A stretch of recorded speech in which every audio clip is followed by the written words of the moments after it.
نسمع قصيدة برضو لأول مرة لحبيبة عن الكهرباء. قصيدتي بعنوان الكهرباء للشاعر يحيى جوهر والدي.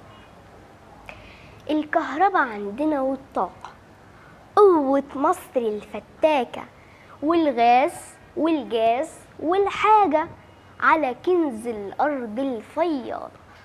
راحت على فين والمين؟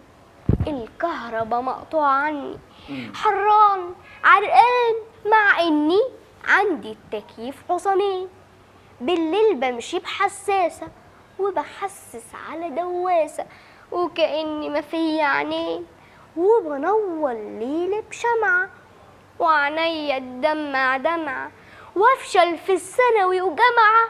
الكهرباء راحت فين؟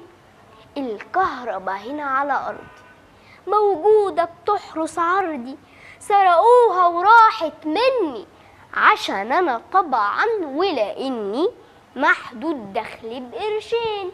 قطعت على الباشا في ندوة، راح قال لا ده فيوز، والشعب بطبعه بيفهم قالوا يا باشا يا خلبوص. وعدونا بالنور على طول والهم بإذنه يزول، مش ممكن مش معقول يا حكومة كداب على طول. يا حكومة تطفي النور امتى الغمة هتزول؟ يا حكومة كداب على طول، يا حكومة تطفي النور امتى الغمة هتزول.